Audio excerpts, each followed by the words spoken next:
AntMan and the Wasp: QuantumMania is the first film released in the MCU of Phase 5, kicking off the Kang Dynasty saga leading up to sequels. Initial impressions?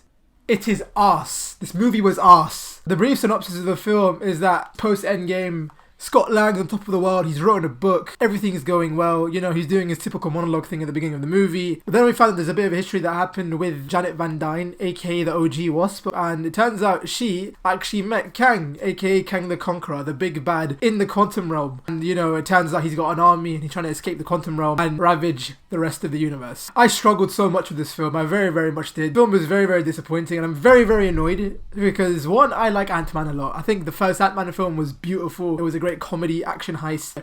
This film being, well, the third film and the gateway into the Kang saga, I thought, why not? It's the first big introduction of Kang the Conqueror, even though we did kind of see him, well, a variant of him in Loki. This was supposed to be like the grand entrance. I'm gonna be honest, he was the best part of the film, but still then he didn't do enough to save the film on his own. What I like about Kang the Conqueror, he kind of reminds me of Darth Vader a bit, like this very, very imposing, powerful presence every time he's on screen. It's usually the times where he's on screen, there's no jokes, the dialogue's pretty cool. Like the bits in the trailers, they were like my favorite bits in the movie, to be fair. I kind of like the irony that like Ant-Man, the joke character within these universe of films, is the one to face the next big boss, the next Thanos. Like he's the joke, Ant-Man is the joke character. No one's gonna think, oh yeah, this guy's gonna fight Thanos or Kang or Galactus or whatever. But it did happen, and I think on paper it's a very, very cool idea. It's a very, very unique premise. However, it gets thrown into the bin pretty much straight away. Execution of this was terrible. I'm just not a fan. The visual effects range from mid to not even mid to some of the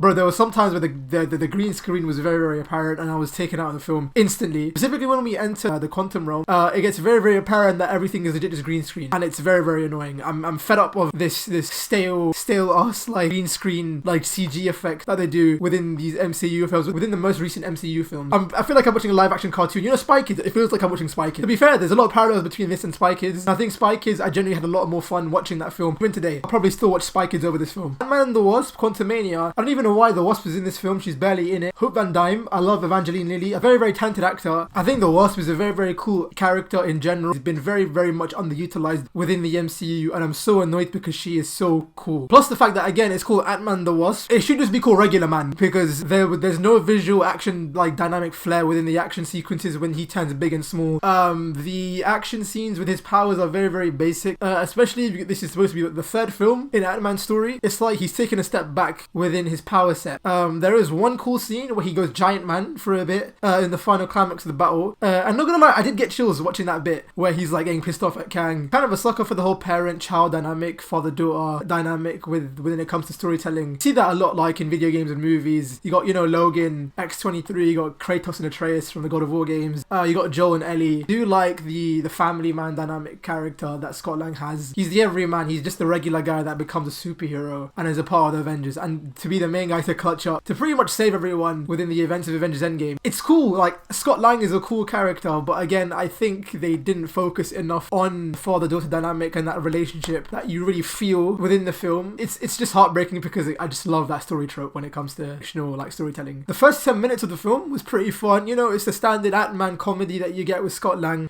The world of the quantum realm is very, very like underwhelming. They've hyped this up since the second Ant-Man film, and that we're finally here. We finally come here. This is supposed to be like a new galaxy or universe, a new world. I'm a sucker for world building. I love world building. Stuff like, again, Avatar, Pandora, the world of One Piece, Dragon Ball Z, the space side of the MCU with Guardians of the Galaxy and Thor. I love that. With the quantum realm was such a big L, man. Everything just looked generic. I did not care about the inhabitants or people.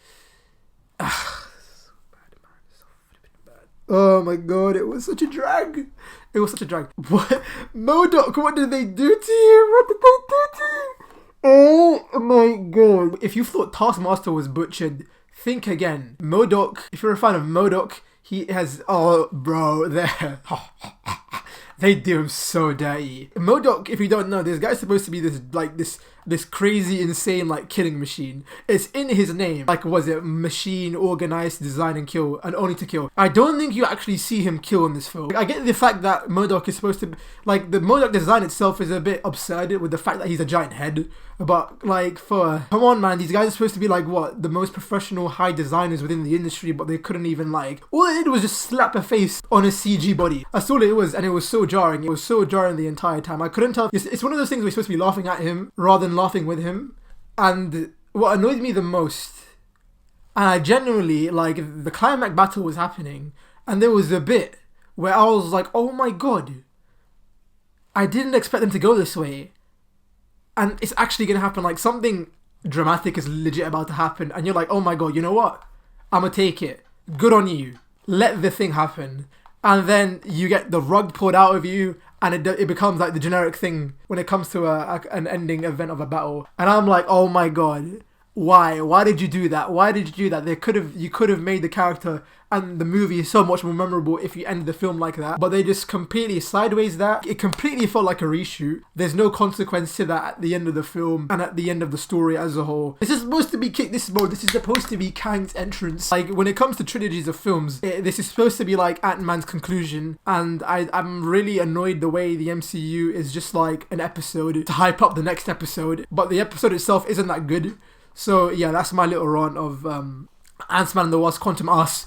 So yeah, like, again, if you're invested in the MCU, what can I say? Just go watch it. If you're invested, you want to see how everything leads up to Secret Wars and Kang Dynasty and Loki Season 2, go for it. The multiverse concept is very, very cool, but as a standalone film, Ant-Man the Wasp: Quantumania is very, very disappointing. It's very, very underwhelming. It's one of those things where the concept is just so cool, they just fell flat. Again, the highlights of this film, Kang the Conqueror, of course, and Scott Lang's Ant-Man. Everyone else is very, very two-dimensional. Most of the characters are just joke machines. Everyone's a joke machine now. Humor doesn't hit as it once did. And the action scenes were very, very generic. Like, I legit saw Puss in Boots. If I'm going to tell you to watch Puss in Boots or QuantumMania, I swear to God, just watch Puss in Boots instead. It's a 10 times better film. The themes behind that film, so much better. But I don't want to compare films, sorry, but, like, you know, sometimes I ramble a bit. But it is what it is. Hopefully, Guardians 3 will come clutch. Loki Season 2 will come clutch. And yeah, that was my little rant review of Ant-Man and the Wasp: Quantumania. Let me know what you think of the movie if you watched it. And with that said, I'm signing out. Take care, guys.